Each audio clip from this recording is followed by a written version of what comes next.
Kenyan politics is getting interesting per day, and today John Mbadi, the Cabinet Secretary for Treasury, was almost lynched after posting a video online of him together with the ODM party leader Oburu Oginga visiting Kango Kajaramogi at Raila Odinga's gravesite. Many people turned on him, asking him why he is copy-pasting Edwin Sifuna and the Mwananchi, and he was almost lynched while people were throwing tantrums and also insults at him, where John Mbadi tried to, defend himself, but it was in vain. Let's watch a video that John Mbadi shared online.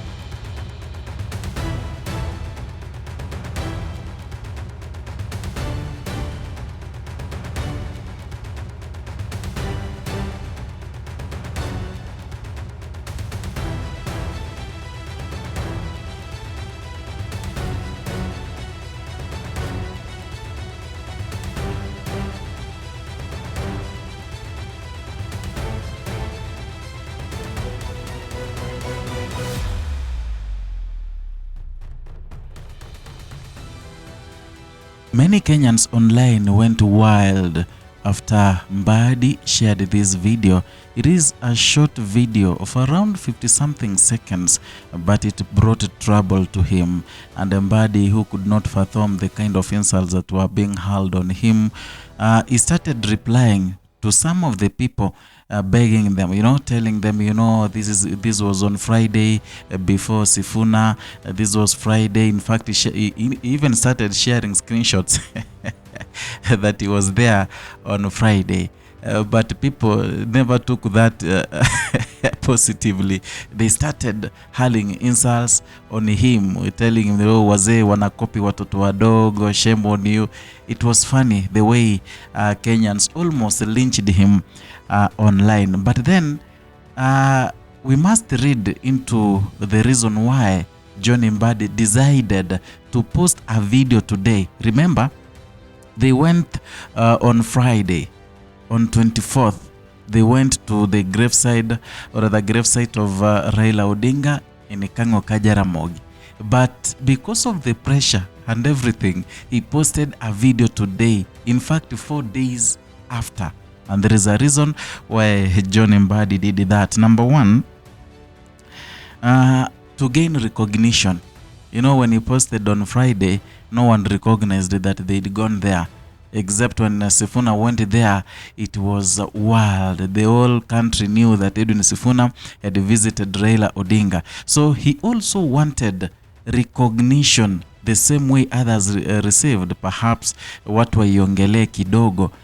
Kidogo to at least ikwe recognized. That is why he posted a video. Remember, on 24th, John Mbadi just posted on his social media saying that earlier they laid wreath at Raila Odinga's gravesite at Kango Kajaramogi and said Baba legacy, aspirations and selfless love for Kenyans will forever remain in our hearts. That is what he wrote on social media. Many people didn't take keen interest on what he had written or rather whether he went there or not.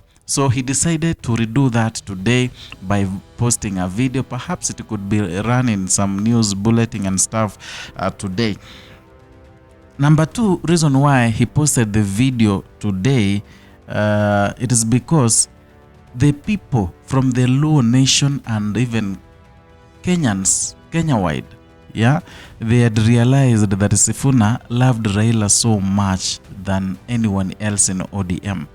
The way Sifuna went there after the Vihiga rally, and the same way Edwin Sifuna showed a lot of empathy. In fact, even appearing before Raila's gravesite, he showed a lot of honor, a lot of respect. Even the way Edwin Sifuna stood, the way he could, the facial expressions.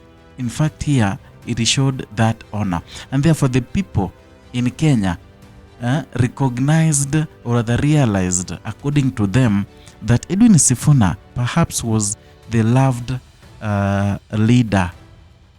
He was the chosen one by Raila Odinga. And that is why John Mbadi tried to post this to convince people that even them, they had gone there earlier. Hata wao walienda, si hata ni Sifuna tu, hata wao walienda. That is the essence of posting the video today, 4 days later. Also, John Mbadi and Oburu Oginga wanted to tell the public, and especially the Luo Nyanza, that they are not traitors. Because you remember Babu Wino saying in Kisumu during the rally, saying that some people in ODM are traitors of Raila Odinga, and he wants to let the people know the kind of leaders who they elect come 2027 elections. So John Mbadi, who has intentions of vying for something, maybe he wanted to brush off that title that he was branded as a traitor. Yeah, so that is the reason why he went there, such that he never betrayed Raila. He's not a traitor. That is the reason why aliamua kupost hiyo video, so that Kenyans can realize, oh, hata nyinyi mlienda huko, oh, kumbe wewe si traitor. That is the reason. And lastly, because of Edwin Sifuna, because of the Linda Mwananchi Brigade. Najua kama si Linda Mwananchi Brigade kwenda pale, hata angeposti kitu. It is because he want to send a message to Kenyans that yeye alikuwa na hii akili. Yeye ni mwenye akili mingi, and he reached there first. He was the first one to go to the gravesite of Raila Odinga to pay homage and also respect the who Raila Odinga was and his legacy. That is all. But remember, Edwin Sifuna had scored them 10-0. Ile na ilikuwa 10-0 kavu. There's no negotiation. Ile na Edwin Sifuna na Linda Mwananchi, they scored them big time. Because walienda pale kama Linda Mwananchi, that group, to show the public that Raila Odinga never wanted ODM to sing two-term, because Raila himself had said, no, we are not saying two-term. In fact, the last meeting he had with the members of parliament, that is what Raila Odinga told them. But other individuals, they have resorted to fill their pockets and their stomachs, and have started leading people astray by saying that Raila Odinga said this, Raila Odinga said that. So this thing Edwin Sifuna and Linda Mwananchi did, iliwapea mileage kubwa sana by Kenyans and also in the Luo nation. Remember, they did that a day to Kisumu rally. Number 2, it favored Edwin Sifuna and Linda Mwananchi so much because whatever they are doing, they want Raila Odinga's blessings. So that rally, the Kisumu rally that was much publicized, the march was much anticipated. They wanted to visit there to tell the people that they have already received Raila's blessings to storm Kisumu County. Kisumu, I've been telling you, is the epicenter of everything.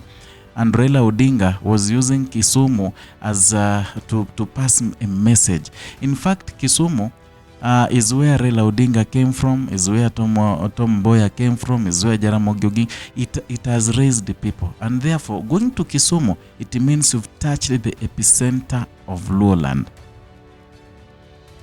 Number 3, Luos respected Raila Odinga so much. In fact, some were referring to him as their God, their small God.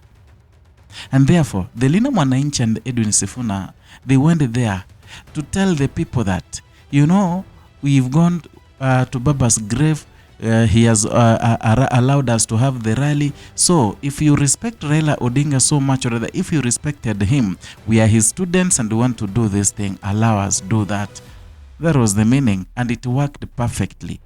Ilifanya watu from the Luo nation to respect the Linda Mwananchi as people with empathy, people who respected Raila Odinga when he was alive, people who still holds the legacy of Raila Odinga. And that is the reason many people are asking why Edwin Sifuna is not deviating from ODM in as much as is being humiliated. Edwin Sifuna alipromise Raila Odinga that hawezi kuwa mmoja wa wale baadhi ya wale ambao wanataka kuua chama. He promised Raila Odinga during his funeral service in Bondo, and that is the reason why Edwin Sifuna is still sticking to ODM party. Now John Mbadi has been receiving it hot. I want to read for you some of the comments here. Munakopi kina Edwin Sifuna yawa. And then John Mbadi anarudia hapo kwa comment anambia this was on Friday. Hadi anaeka pitch, anaeka screenshot ya Friday. You can tell me, a whole cabinet secretary, replying to some individual. He wants to send a message. Yeah, there is another one here saying, Linda, Mwananchi walienda na Baraka juzi. You are late. bado Mbadi anajibu eti this was on Friday. Yeah. And then there is another one here called Mato. He's saying, Edwin Sifuna leads, others follows. He leads leaders, and from Saturday till 2027 election, the site will be visited almost every day. Na John Mbadi bado achoki, namjibu tu, namwambia this was on Friday ndugu. And then there's this one called Jimla Senior. He's saying that hamna bahati, baraka zilienda na kina Sifuna na Babu, ubaya wenu hamfikiri haraka, ona sasa vijana wanawatangulia. Then we have this one, Bwana CS, when will you work for the other regions? The budget is almost here, and instead we are busy in Nyanza. May that office be relocated to your comfort zone, at least then you can work. You should be working, not visiting Raila Odinga's gravesite. That is according to Jimmy. And then William Omondi is here saying, mumeenda juu sasa Sifuna alienda. Tell Raila you people sold his legacy to a man who went to ISIS and killed all witnesses. You guys are shameless. And then Kudoi Wadajita scientist anasema, as expected, after the surprise and the march heralded, Sifuna led impromptu visit to see Baba's blessings. Before engaging the spine of the Luo politics, Jokisumo, this had to happen. Who else smelt it? Magionge, Rally Makisumu, Chaolo Chiatho Tumbo. Coping Linda Mwananchi. And then kuna hapa mwingine anawatusi yake vibaya. Anasema, bunch of useless political opportunists. You have a health insurance policy. You have a loan and receives your salary through a Kikuyu-owned bank. You eat food grown in Kikuyu farms. You are a tenant in a Kikuyu-owned house. Who is stupid? Kikuyu phobia will kill you. Ngine anasema, copycats, you have no option, but you will leave the office for us in 10 months. Misplaced priorities. You people are real copy pasties. Wazee wanakopi watoto. Sisi ndio Sifuna kamzee. Wadagi mambo ya Linda Tumbo Brigades. Sisi tuko kwa Linda Mwananchi led by James Orengo, Babu Wino, Edwin Sifuna and the Ilks. Hey, this comment. Huyu sijui John Mbadi akiangalia hivi anasikia aje, ni kama anasikia kwenda choo. Anyway, those are some of the things I wanted to let you know. If you are new here, kindly consider subscribing, like and sharing your comment. Equally hit the notification button so that I can be receiving notifications each time we bring you a new video.